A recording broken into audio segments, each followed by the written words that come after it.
तो आज हम डॉक्टर सैमुअल हैनेमन की एक बहुत ही अहम किताब हम्म। द क्रॉनिक डिजीजेस उसके कुछ हिस्सों पर एक गहरी नज़र डाल रहे हैं। जी। हाँ, और इसमें भी हम खास तौर पर लेटेंट सोरा की जो बात है ना, हम्म। उसको समझने की कोशिश करेंगे। जी।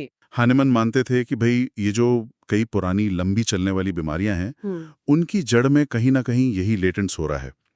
मतलब एक तरह का अ, छिपा हुआ सा, दबा हुआ सा खुजली रोग। हाँ, सुनने में थोड़ा अजीब लगता है ना। बिल्कुल, कि एक पुरानी खुजली इतनी सारी दिक्कतों की वजह बन सकती है। जी हाँ, उनका सिद्धांत यही था कि अगर वो जो मूल खुजली थी, जिसे वो ओरिजिनल इच कहते हैं, अगर वो ठीक से ठीक नहीं हुई, मतलब दब गई या दबा दी गई, तो वो बीमारी शरीर के अंदर ही एक सुप्त अवस्था में बैठ जाती है। अच्छा, हम्म। भले ही व्यक्ति को याद भी ना हो। हाँ, हो सकता है बिल्कुल याद ही ना हो कि तभी ऐसा कुछ हुआ था। पर ये लेटेंट सोरा जो है, वो बाद में शायद सालों बाद भी अलग-अलग तरह की पुरानी बीमारियों के रूप में सामने आ सकता है। और हमारे स्रोत बताते हैं कि इस छिपी हुई अवस्था के लक्षण बहुत बहुत तरह के हो सकते हैं। तो ये छिपा हुआ सोरा आखिर मतलब कैसे प्रकट होता है? स्रोत बताते हैं कि इसके लक्षण सिर्फ शारीरिक नहीं है, कुछ मानसिक और भावनात्मक भी। बिल्कुल, बिल्कुल। मानसिक और भावनात्मक लक्षणों की तो एक अच्छी खासी लिस्ट है।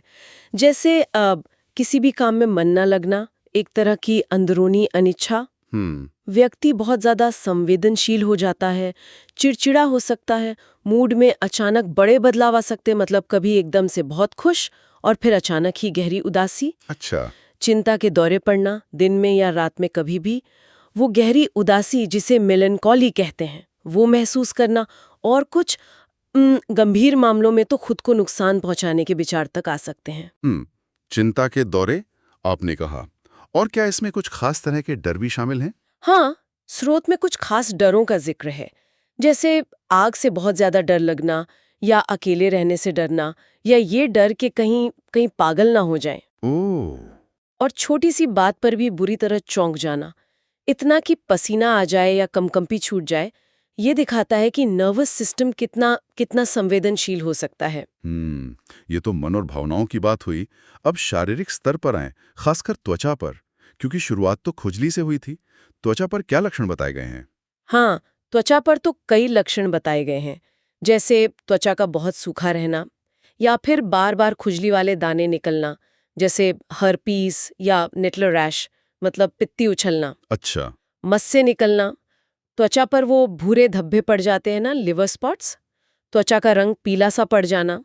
फिर बालों से जुड़ी समस्याएं भी हैं, जैसे बालों का झड़ना या बहुत ज्यादा रूसी होना। त्वचा के अलावा शरीर के जो सामान्य काम हैं, जैसे नींद और एनर्जी लेवल, उस पर भी असर दिखता है। जरूर, जरूर। नींद से जुड़ी कई परेशानियां बताई गई हैं। रात में ठीक से नींद ना आना, बेचैनी सी रहना, या फिर बुरे सपने आना, या बहुत ही विविड सपने। हम्म। सुबह उठकर फ्रेश महसूस ना करना, दिन में नींद आते रहना, खासकर खाने के बाद। और एनर्जी लेवल की बात करें तो अचानक से बेहोशी के दौरे पड़ जाना, या फिर हर समय बहुत ज्यादा थकान महसूस करना, ये भी इसी से जोड़ा गया है। हम्म। थकान, नींद की समस्या, ये तो आजकल बहुत आम लगता है। क्या कुछ और भी खास शारीरिक लक्षण हैं जिन्हें हानेमान ने लेटेंट सोरा से जोड़ा? ये लिस्ट तो काफी लंबी लग रही है। हाँ हाँ, लिस्ट तो वाकई काफी लंबी और अ, व्यापक है। इसमें और भी चीजें आती हैं, जैसे थोड़ी सी मेहनत करने पर भी बहुत ज्यादा पसीना आना, अच्छा। मौसम बदलने पर शरीर में दर्द का बढ़ जाना, ठंड का बिल्कुल बर्दाश्त ना होना, बार बार सर्दी जुकाम लगते रहना, तरह हाँ। तरह के सिर दर्द होना, जैसे आधे सिर में दर्द या वो धड़कन वाला दर्द होता है ना, वैसा, जी। चक्कर आना, जोड़ों में दर्द या अकड़न महसूस होना। जोड़ों में भी। जी। जी। और आसानी से मोच आ जाना, मांसपेशियों में ऐंठन होना, हम्म। फिर पाचन से जुड़ी दिक्कतें हैं, जैसे कभी भूख एकदम खत्म हो जाना तो कभी बहुत ज्यादा लगना, खट्टी डकारें आना, कब्ज रहना या दस्त लगना। अरे बाप रे। हाँ, और यहाँ तक कि सांस लेने में दिक्कत होना या अस्थमा जैसे दौरे पड़ना भी, वो भी इसी दायरे में बताया गया है। सिरदर्द, पाचन, जोड़, सांस, ये सब तो अपने आप में अलग अलग बीमारियां लगती हैं। तो क्या हैनेमन ये कह रहे थे कि ये सब असल में अलग बीमारियां हैं ही नहीं, मतलब ये सब एक ही जड़ यानी सोरा के अलग अलग रूप हैं? जी बिल्कुल, यही उनका मुख्य तर्क था। उनका मानना था कि अगर व्यक्ति की जीवन शक्ति, वाइटैलिटी अच्छी है और बाहरी माहौल भी ठीक-ठाक है, तो ये सोरा सालों तक शांत मतलब सुप्त अवस्था में पड़ा रह सकता है।